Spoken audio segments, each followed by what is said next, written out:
Hey there, truth seekers. I'm Larry Litton, your guide through the maze of modern politics and power dynamics on liberty, leadership, and lies. Each episode will challenge the narratives, expose the lies, and celebrate the leaders who champion true liberty.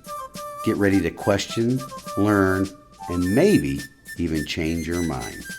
So let's dive into the truth together. Good morning, ladies and gentlemen. This week's episode is coming to you from Wyoming once again.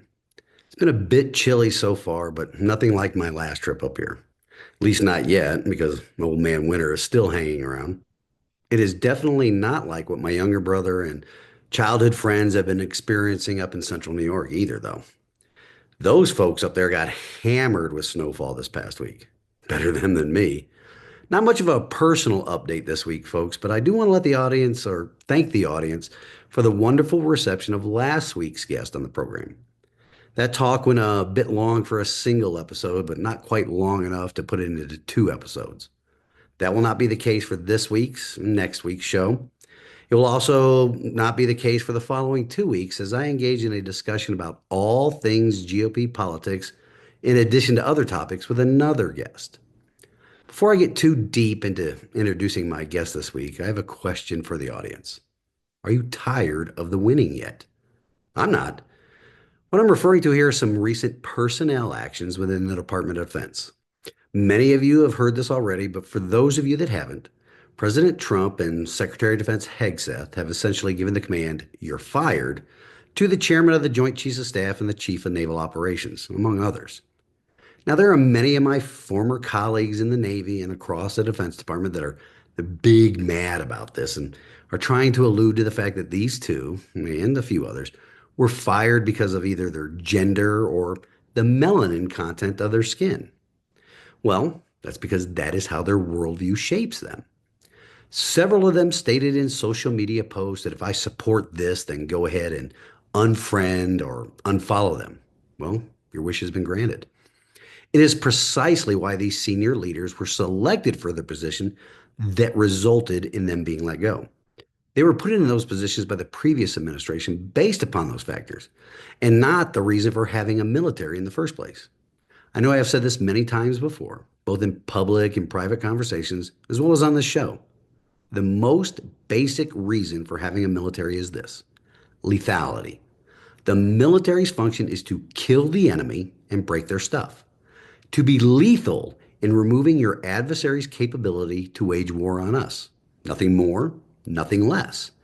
If you are selected for a position based upon your support of the current thing, that means you are not focused on lethality. The current thing isn't your primary focus, so lethality becomes secondary, tertiary, or even worse. That degrades the basic function of the military. So again, if you are big mad about the firings, you were part of the problem as well. Your focus wasn't on lethality either, just the current thing. You don't have to agree with me, that's fine. But if you want to defend the worldview that the military should not have lethality as its primary and sole focus, then I will oblige your wishes. Enough on that though. For this week and next, I am extremely delighted to have Mrs. Tiffany Boyd on the program for a two-part interview.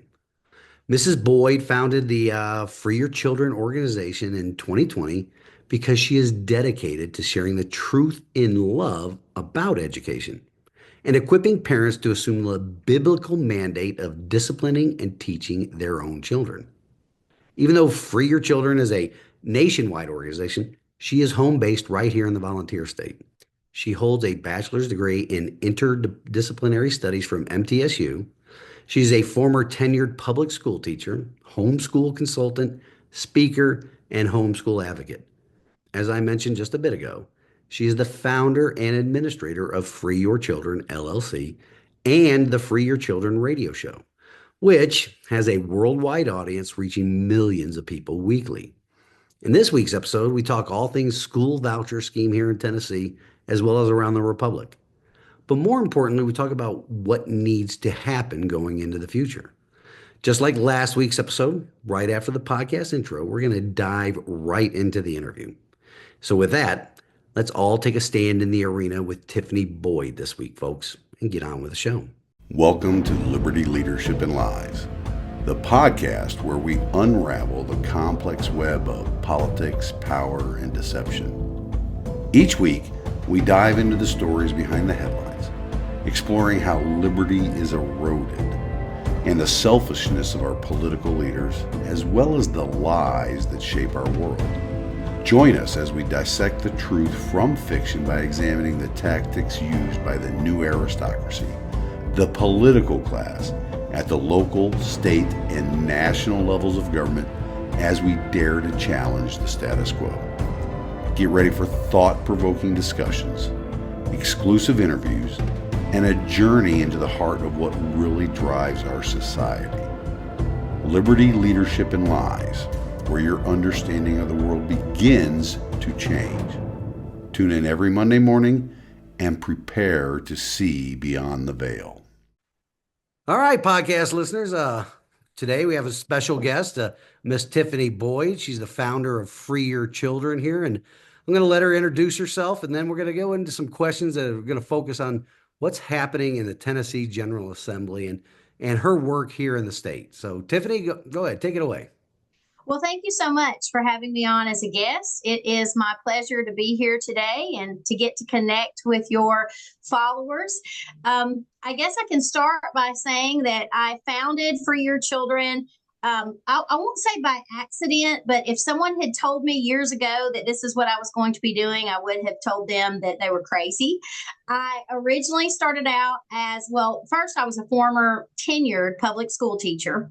And when we had our third child, my husband made the decision that we were going to start homeschooling. And I kind of entered into that arena with all the misconceptions that a lot of people have about homeschooling. And back then it was even more, because this was before it kind of became catchy or trendy, I should say. So this is our 21st year. We're over halfway through our 21st year of homeschooling.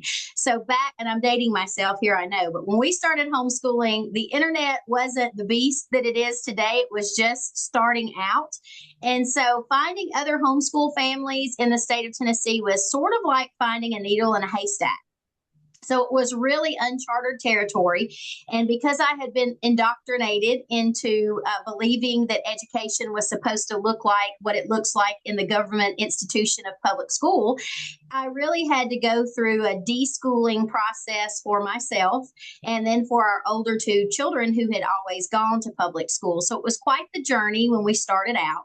And then quickly, and we were weirdos back then. We were people who were not following the norm. It wasn't popular in general, but it really wasn't popular in our area because we live in a really small area of Tennessee. And there were not very many people homeschooling, and there certainly weren't many teachers homeschooling at that time. So there were many, many people who weren't in favor of our decision to start this journey. But we kept trudging forward, and we learned to do a lot of research about it. And I really started connecting with individuals who really had a idea about education that I wanted to make sure that our family was getting to experience. So I had to unlearn everything that I thought I knew about education. And then once I did that, it made the homeschool journey much more pleasurable for all of us. And it really opened up a whole new world. So through that process, other people were starting to see that the public school system was definitely not fulfilling their needs as a family. And so they were trying to navigate out. They didn't know where to start because, again, back then, all we really had was the internet. And that was only if you lived in an area where you could get internet. And so they would contact me for help on how to navigate out of the public school system. So I really started out doing that, helping parents navigate into the homeschooling world. And then it grew into creating a homeschool support group for Middle Tennessee. It grew. We were serving, I believe, around 1,000 families when I left that capacity because we had outgrown that because of COVID. So during COVID, that homeschool group that I had started, and I was teaching co-op classes, which are, if you're not in the homeschooling world and you don't know what that is, a homeschool co-op is where a group of parents get together and they teach classes for free to other homeschool families, as a group in the community. And we were offering those services with the homeschool support group that I was running at the time. Oh gosh, we did that for like 19 years. Field trips, classes, all kinds of things. And then throughout that process, we were seeing the climate, the educational climate in the state of Tennessee decline rapidly through legislation that was being passed and issues that were popping up. So then we started getting really, really engaged in the legislative process and teaching our families, why they needed to be engaged and what they needed to watch for. We were taking the kids to the Capitol to speak to their legislators about bills that happened to be running that legislative session that we were watching and concerned with. And so then, COVID happened, and I think our homeschool support group grew around 246%. It just exploded with growth because parents, obviously, the schools were closing, that their children were sent home, and they were sent home with the schoolwork from the public school. And the parents quickly realized, if I'm going to have to do this at home, I would rather do it the way I choose to do it with the curriculum that I choose to use instead of having to just basically do public school at home. So a lot of them left and they didn't go back. They remained in the homeschooling world.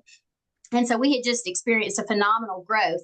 And then if you're in Tennessee, the homeschool well-being child check initiative that Penny Schwinn intended to implement had really hit the scene in Tennessee. And so then we got really, really engaged in, we need to be watching more carefully what's really going on because there's a bigger agenda behind this. So that really launched Free Your Children. And so I've been doing that in that capacity full time, since more than full time. This has basically consumed my life. And so it's not a bad thing. We're still homeschooling our younger two children. And so even though Free Your Children takes up a lot of our time, we know that it's necessary in order to be able to preserve the freedoms that we have. And hopefully we will have more freedoms soon in Tennessee. But I know that it's a necessary thing that needs to be done in order to make sure that my children, our grandchildren, our great grandchildren can continue to be able to be on the last frontier of freedom, which is homeschooling. So again, even though it takes a lot of time and energy and money to do this, we really believe that it's worth every bit of it because we know that homeschooling is the target. Right now, that's really the only area that they really don't have control of. And so we're fighting hard to try to maintain that control, maintain that freedom so that they don't have total control of us and expand that freedom actually here in the state of Tennessee. Absolutely. And as many of my listeners know, it's my belief, my core belief that it will be homeschooling and homeschooled children that can save the republic. The Mm-hmm. public education system is rotten to the core, and there is no saving it in its current iteration. It can't be. I agree. I agree. And I think that a lot of people will say we need to fix the system. And I have long said it's not broken. It was never broken. It's running as effectively as they intended it to. It's doing exactly what they intended for it to do. So it's not broken. And I think that once people accept that fact, I think it makes it easier for them to recognize that what's going on is actually part of the plan and has been. Absolutely. I've read many stories and many articles out. It's really driven right now in modern times through the United Nations, UNESCO. Absolutely. Absolutely. And So that's their whole goal is to make private education public through, the catchphrase of school choice, which is anything but. right. And, I see these, and we recently had the Education Freedom Act, which is a misnomer, Mm-hmm. passed in Tennessee, where it says, "Hey, we're going to provide parents a choice," which they already had. What they Correct. mean to do is they want to provide parents the means. Mm-hmm.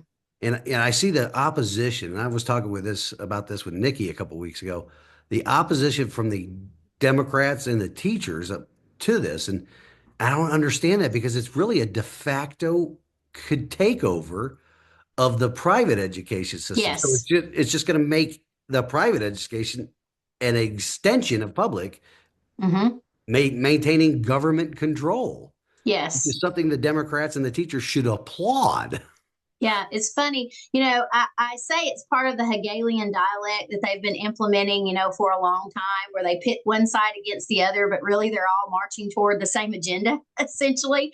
And I think that most people don't realize that. If you look at the history of school choice, a lot of Democrats who haven't necessarily researched, where this came from, what they need to understand that there were just as many Democrats pushing school choice as there were Republicans. It's a machine that works together, and then they use all these distractions to get people, embroiled in all of these arguments off to the side where they can collectively march forward and implement, this global takeover of education, which is exactly, their intentions. And you're right.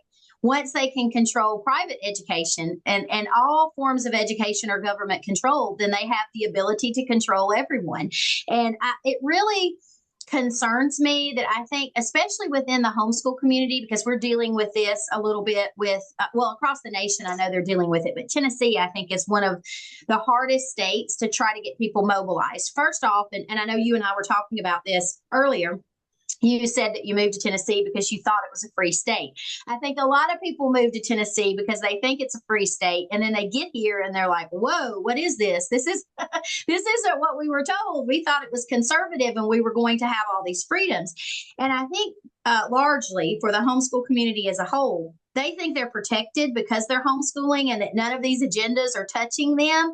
And so sometimes it's hard to get them motivated and get them to show up. And they won't show up often until their freedoms they feel like are actually threatened. And so, we're trying to encourage homeschoolers across the nation. You're one legislative session away from losing your freedoms. One. That's it.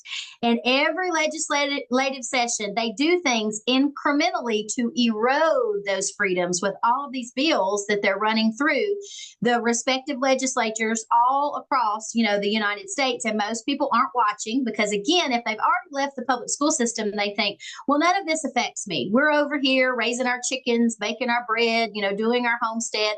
So we're protected. No one's going to come and take my kids away and put them in public school or control what we're teaching.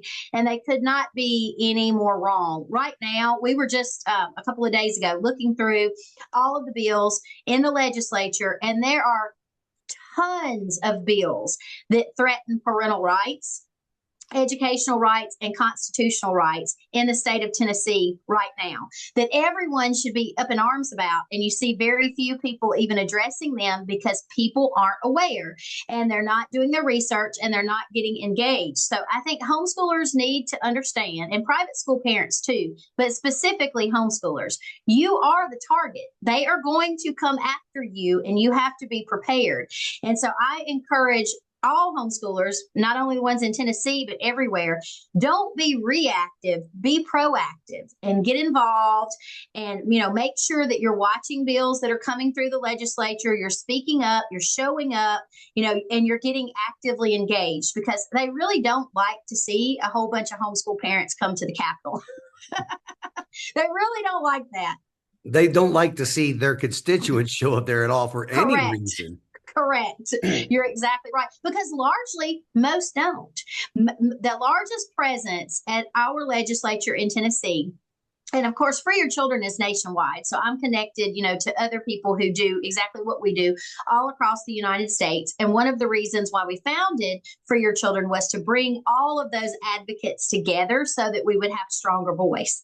And so we've been able to do that. And that's been fantastic. That's how I know Nikki that you spoke about, Nikki Truesdale.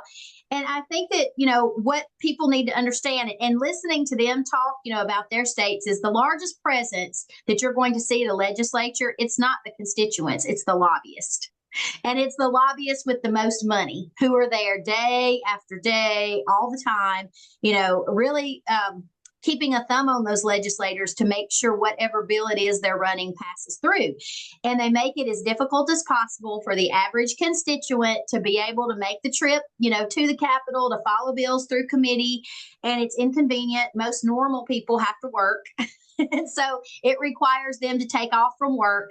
But I really encourage your listeners and your viewers to make that a priority, especially even if it's just one bill, if it's only one bill that you can track, make it a priority to stay engaged, make phone calls, call your legislators, show up when bills are in committee, send emails, try to schedule private meetings closer to your home, maybe on a day that isn't when necessarily they're at their office at the Capitol, but, meet them at a local coffee shop or something if you have concerns that you want to talk to them about. But I think that they have really gotten very comfortable about being able to do whatever they want to do because there's very little pushback from the general public. Absolutely. And I discuss this frequently for the last 4 years on the show. It's Mm-hmm. apathy. Yes. And Mm-hmm. legislators, newly elected or long-term elected, along with the lobbyists, they count on the apathy Mm-hmm. of the electorate. Absolutely. Our founding fathers gave us a system of self-governance that required us to be active participants, or your freedoms get eroded little by little unless you Yes. are there talking to them. Yeah, you're exactly right. And I think that, most people think that their civic engagement stops when they go to the voting booth and they just, push a button or fill in a bubble with the right letter behind the name. But I think that what people need to understand is those letters are very deceiving behind the name. So I always encourage people, do your research on the candidates that you're voting for. Look at their voting record, see who is contributing to their campaign fund, follow the money. It's really necessary. You're right. People need to understand what civic engagement is and what our responsibilities are as citizens of a constitutional republic. And if you like living in a constitutional republic, you may want to make sure that you're exercising your rights and you're, fulfilling your obligations as a citizen, or less we lose it.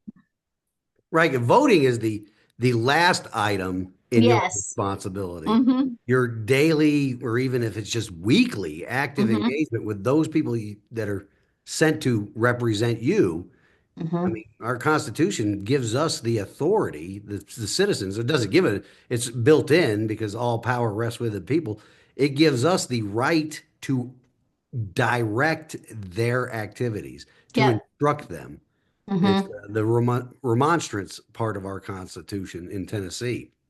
Yeah, it's scary too. I don't know what your opinion is on this, but to see that many of our elected officials, they do not see it as, or at least this is my perception, because we've spent a lot of time now at the Capitol and in meetings with legislators, is that we get an undertone, or I should just say, not even an undertone anymore. It's pretty blatant. They do not feel like they work for us. They feel like they are in control and we should do, whatever they say, and we should be fine with whatever decision it is that they're making, and we shouldn't ask questions. Is that, kind of your opinion of what you see going on in Tennessee? Absolutely. I call them the new aristocracy, or it's the ruling class. And Mm-hmm. our apathy set that up. Mm-hmm. If you look at the primary seasons in Tennessee, a lot of people don't realize it, but the primary is in fact the general election for most of our counties. Mm-hmm. So, or most of our legislative districts. If you don't vote in the primary, uh, whoever wins that primary is going to win the general, no matter what. Right. It's de Mm-hmm. facto. And I told you that I ran in the last primary when I ran as a Republican. The 6% of the registered voters showed up. Mm-hmm. Six. Yeah, I know. It's scary. And I often, I look at all this, we've looked at it, and I'm curious as to what they think what they think our state is going to look like if we keep up with this trajectory. Because this last legislative session, we were there during the special session. We actually went up, stayed in Nashville, attended the special session, got our little tickets that you had to have, which was ludicrous to even be able to enter the people's house. You had to have a ticket, and then you had an assigned seat, when you went in. So we watched all of that circus. We were there last legislative session as well, fighting back, against school choice last session. And it was really interesting, just to watch all of this play out, and the fact that so many people were angry that their elected official did not listen to their constituent, overwhelmingly, they were not listening to their constituents. Who they were listening to were large lobbyists like Americans for Prosperity, American Federation for Children. That was really who was driving the machine last legislative session and during the special session as well. So, I think a lot of people are they feel like they have no voice. And as we watched the special session progress, I heard over and over again people that were there say, what is even the point of voting anymore? Because they're going to do exactly what they want to do, regardless of what the people that elected them, are asking them to do. And even the most conservative of the members were silenced by their own party Correct. on the Yes. floor. Yep. Like, Absolutely. was it Jody Barrett, Todd Todd Warner, Warner. Yeah. Mm-hmm. Yeah. and Monty Fritz? Mm-hmm. I mean, the true champions of conservative constitutional principles, not allowed to speak. No. That speaks volumes in itself. Yes. Who is actually controlling our state?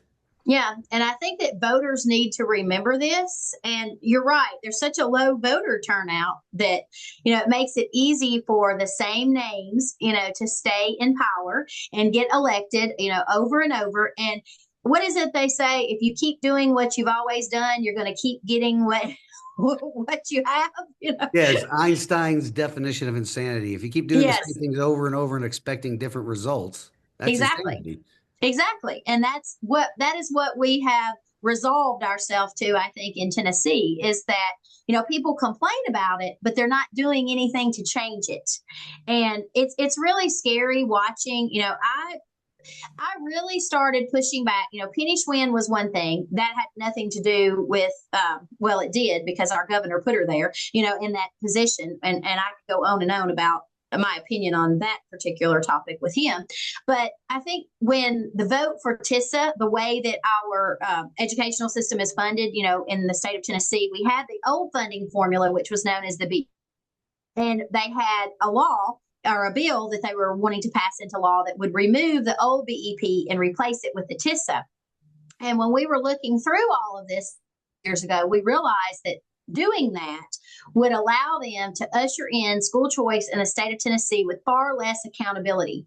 So, we went up with a large group during that point in time and spoke to they were all Republican legislators that we met with because, we're Christian conservatives. So that's supposed to be, I use air quotes on that, who's representing us. So we met with those legislators and asked them to vote no, on the removing the old BEP and putting, TISA in place.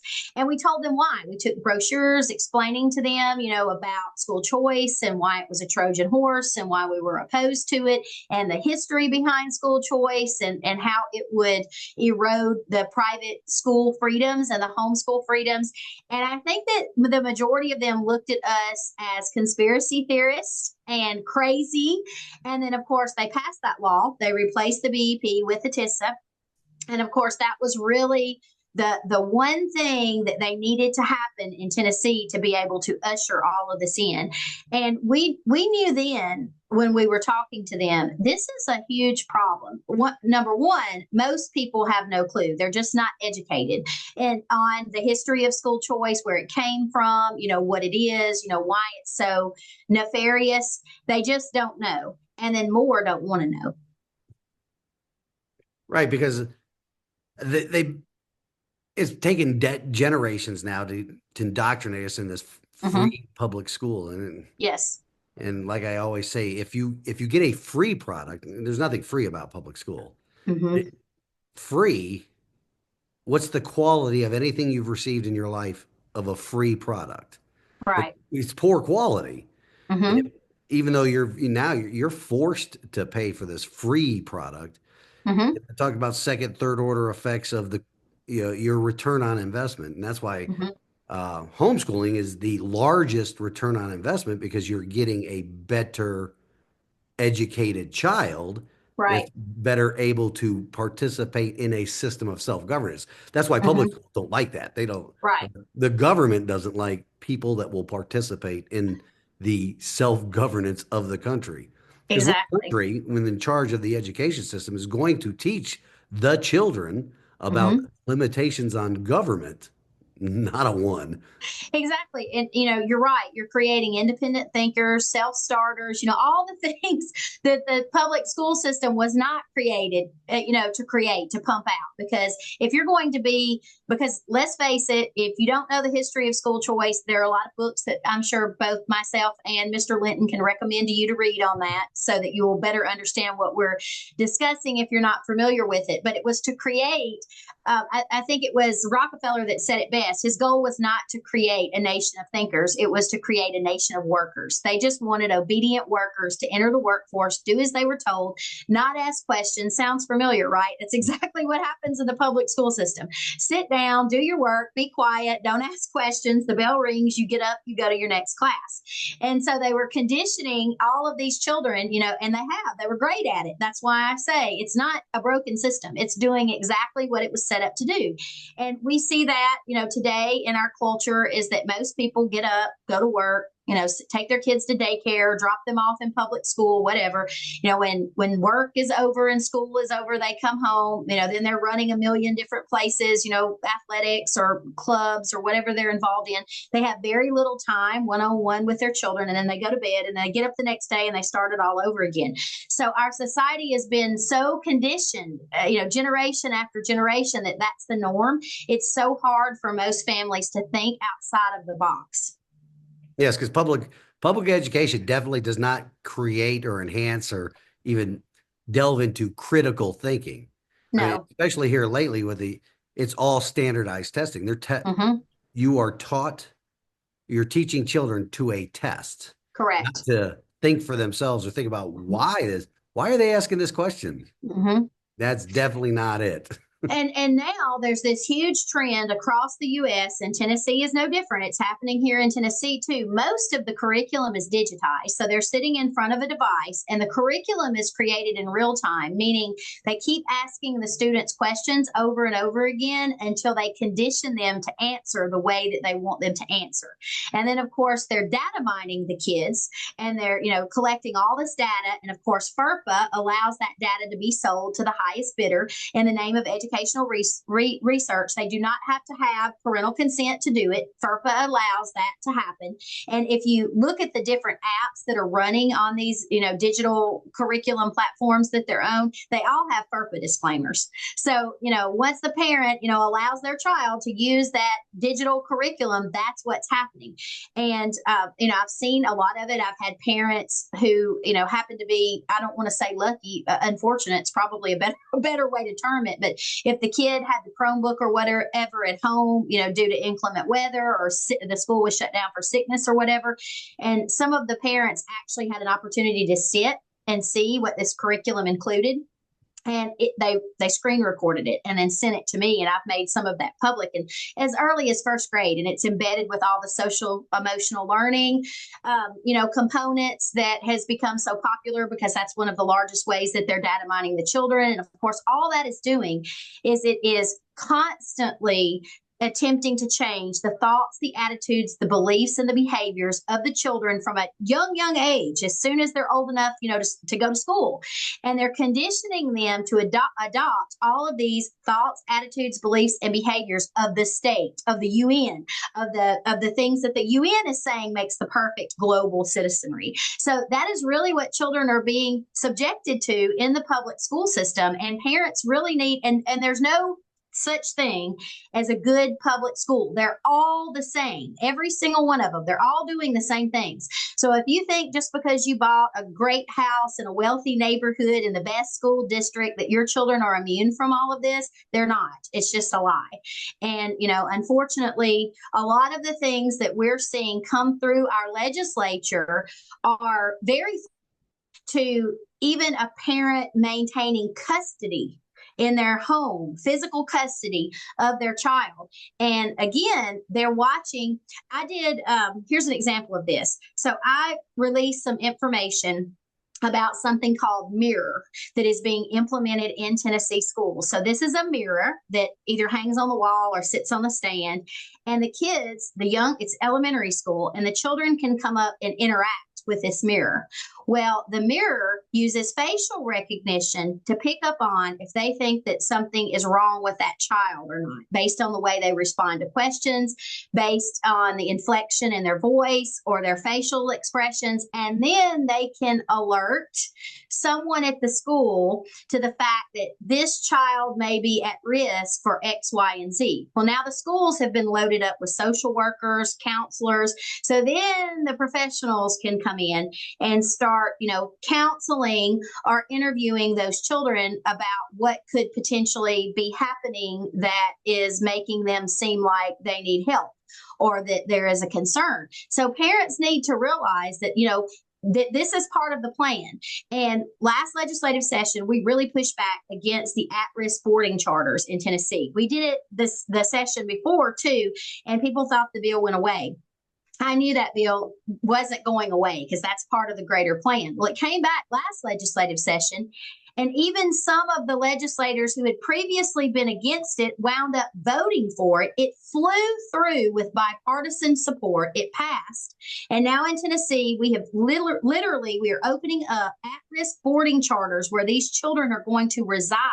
They are going to live there all year long, and they can be sent there for a variety of reasons. Truancy, educational neglect. I mean, educational neglect can mean anything. So how are they finding these kids? They're finding them at school when they are identified as at risk, and then they can be recommended to live in these at-risk boarding charters. And the public is just largely unaware until their children wind up getting trapped up in truancy, and truancy is just a fraud. I mean, you can't miss any more than 5 days unexcused out of the 5 days out of the school year. And then, you wind up in the juvenile justice system, and then the judge is telling you we can send your kid away. Well, where do you think they're going to send them to? They're going to start sending them to these at-risk boarding charters, and those kids are worth upwards of $500 a day to the state. Re-education camps is what they call them in the Soviet Union. Yes, exactly. I'm like, do you not see anything similar here? They already have these. They're institutions, and they're looking to send your children, to these environments. So I think, and I usually make contact with the parents after it's already happened, after they've already been, hauled into court, or after their child has been accused of some ridiculous, because even on an allegation, this is happening all across the state of Tennessee too. Some child may go tell their teacher, little Johnny over there, said that he wants to kill me, or, something or another. And then just on an allegation, then that child winds up being taken from the parents, put into the juvenile justice system, or held. The parents don't even know where they are. They've handcuffed kids. They put them in the back of the police car. They've held them in solitary confinement. There are lawsuits right now pending in the state of Tennessee where this is all happening on an allegation. So it's really, it really shocks me, I think, at the lack of concern that most parents have in general when they read about these things. I think a lot of them think, well, it will never happen to me, until it does. That's what everybody says. It'll never happen to me.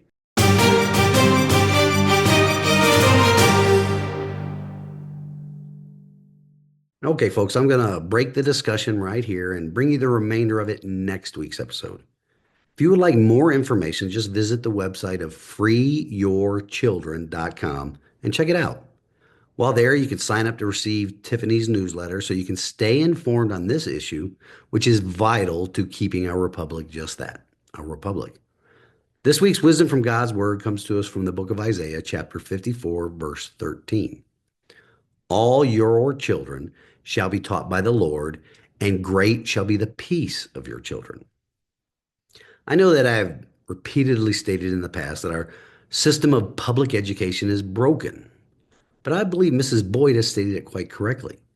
Public education is working exactly as designed, and part of that design is the inclusion of secular humanism and the exclusion of anything related to our Creator.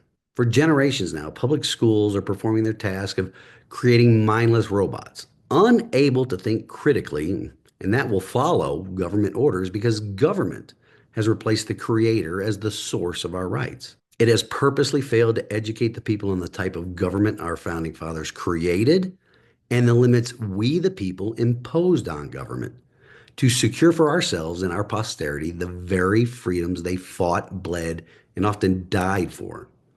Yes, folks, public schools are doing exactly what they were designed to do. And until each and every American wakes up and takes a stand to regain control of the very government that is supposed to work for us, not against us, it will continue to happen. Incrementally, as it has done for more than 40 years now, but it is picking up the pace with these school voucher schemes being forced down our throats by an unresponsive and uncaring government that was only elected by the apathy of the people. Until next week, ladies and gentlemen, let's take a stand in the arena together. Reveille, it's time to wake up.